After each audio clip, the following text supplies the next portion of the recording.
अस्सलाम वालेकुम नाज़रीन कराम, मैं हूं आपका होस्ट अयाज अहमद। नाज़रीन कराम, आज पाकिस्तान के एक जज ने नीचे से लेकर ऊपर तक पाकिस्तान की अदलिया को यह बता दिया है कि अगर आप इंसाफ करना चाहें, अगर आप ये चाहें कि आपने पाकिस्तान की आवाम को इंसाफ देना है तो इंसाफ किस तरीके से देते हैं। दूसरे नंबर पे आज इमरान खान के एक और खिलाड़ी जो कि पंजाब के लिए वज़ीर आला नामजद हैं, मियां असलम इकबाल, वो आज सामने आए और आज सामने आके उन्होंने बिल्कुल उसी तरीके से प्रेस कॉन्फ्रेंस की जो उनका एक अंदाज होता है। तो आज उनके साथ अदालत के अंदर क्या हुआ ये भी मैं आपको बताने के लिए जा रहा हूं। और शेर अफजल खान मरवत ने फाइनल रोड मैप दे दिया है कि अगर हमने अपना चुराया हुआ मैंडेट वापस लेना है तो उसका क्या तरीकाकार है।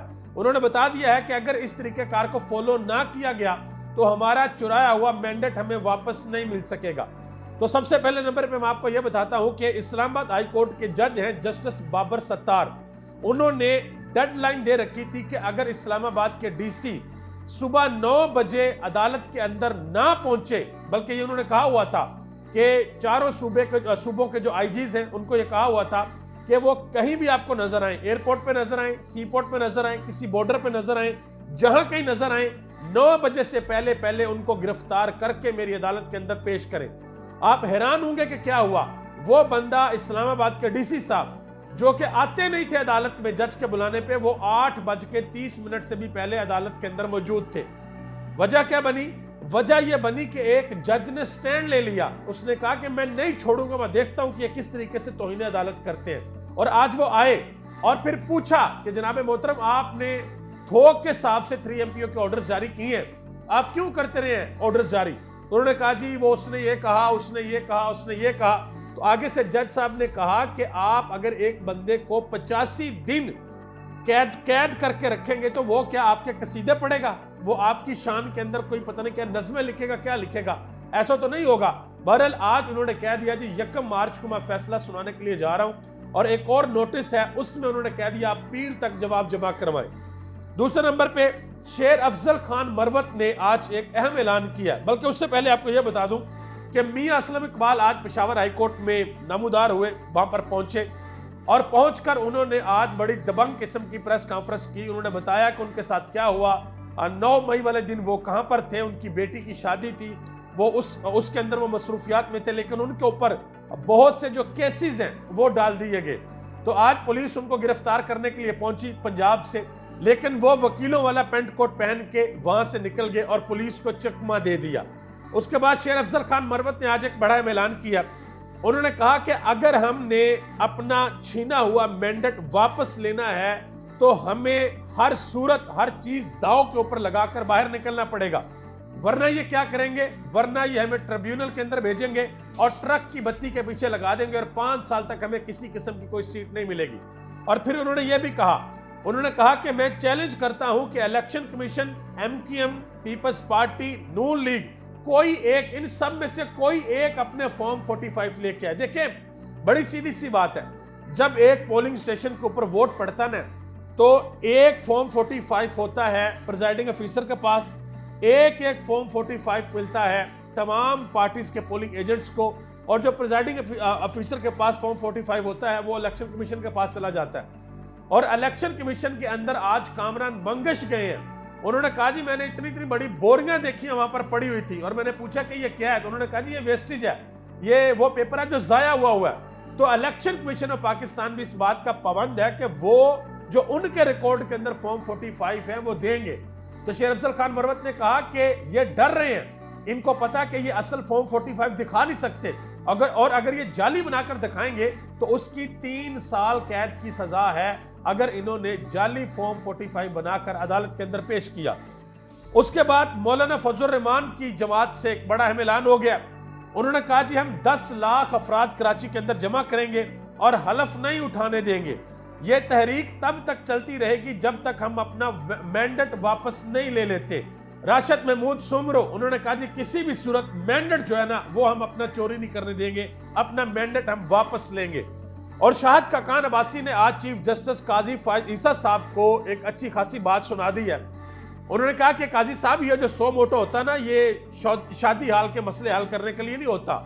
मुल्क के अंदर इलेक्शन हुआ है, करोड़ों लोगों ने वोट डाला है, वो वोट रिग्ड हो गया है। आलमी मीडिया, सारी दुनिया बता रही है कि पाकिस्तान के अंदर जो इलेक्शन है वो रिग्ड हो गया और आप इसके ऊपर सो मोटो नहीं ले रहे, आपको सो मोटो लेना चाहिए। और काजी फायज ईसा साहब सुप्रीम कोर्ट के अंदर क्या कर रहे हैं, एक केस लगा हुआ था और उसमें शौकत बसरा मौजूद थे सुप्रीम कोर्ट के अंदर।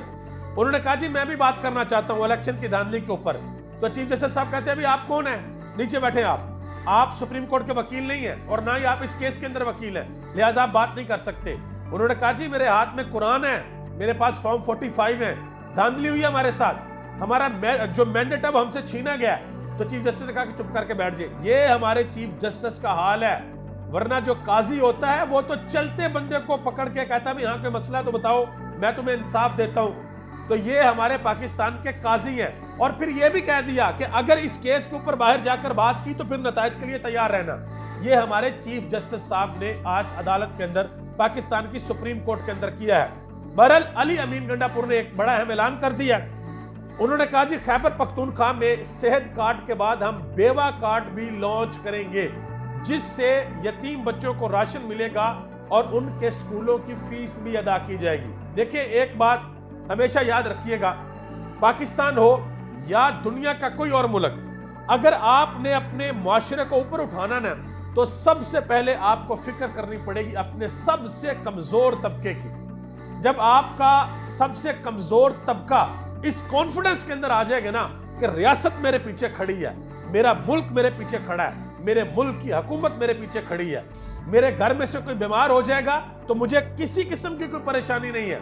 जब मुल्क के गरीब लोगों को यह पता होगा कि अगर हमारे पास रोटी खाने को पैसे नहीं है तो हमारे हुक्मरान ने लंगर खाने बनाए हुए, हम जाकर पेट भर सकते हैं अपना।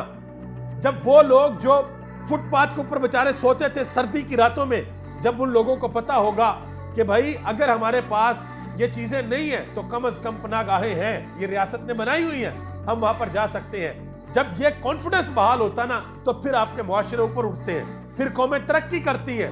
लेकिन अगर हम ये कर लें कि जी इधर से एक प्रोजेक्ट लगाया कमीशन खाई, इधर से प्रोजेक्ट लगाया कमीशन खाई, और 3 साल बाद ये कहा कि जी हमें तो पता ही नहीं लगा 3 साल कैसे गुजर गए, हमें तो हुकूमत लेनी नहीं चाहिए थी, हमने तो 16 माह पता नहीं क्या किया। और ये जो हुकूमत बन रही है अभी जो मिक्स 4 पार्टी, मैं आपको एडवांस में बता रहा हूं भाई, आप देखिएगा जिस दिन ये हुकूमत खत्म होगी उस दिन सबसे पहले ये ऐलान होगा कि जी हमें ये हुकूमत लेनी ही नहीं चाहिए थी, हमें आसफ जरदारी के साथ नहीं बैठना चाहिए था, हमें शहबाज शरीफ को दोबारा वजीर आजम नहीं बनाना चाहिए था। ये चीजें आपको दोबारा सुनने को मिलेगी। उसके बाद एक और बड़ी अहम खबर है जी, वो खबर ये है कि जेल के अंदर इमरान खान ने किसी भी किस्म की कोई भी शर्त मानने से इनकार किया है और उस इनकार के बाद रात के अंधेरे में प्रेस कॉन्फ्रेंस हुई है जिसमें हुकूमत की फॉर्मेशन आपको नजर आई कि जरदारी साहब बैठ गए हैं, जनाब मोहतरम बिलावल साहब बैठ गए हैं, जनाब मोहतरम शहबाज शरीफ साहब बैठ गए हैं और हुकूमत बन रही है। बहरहाल इस सारे मामले में मुझे जो दुख और अफसोस हुआ ना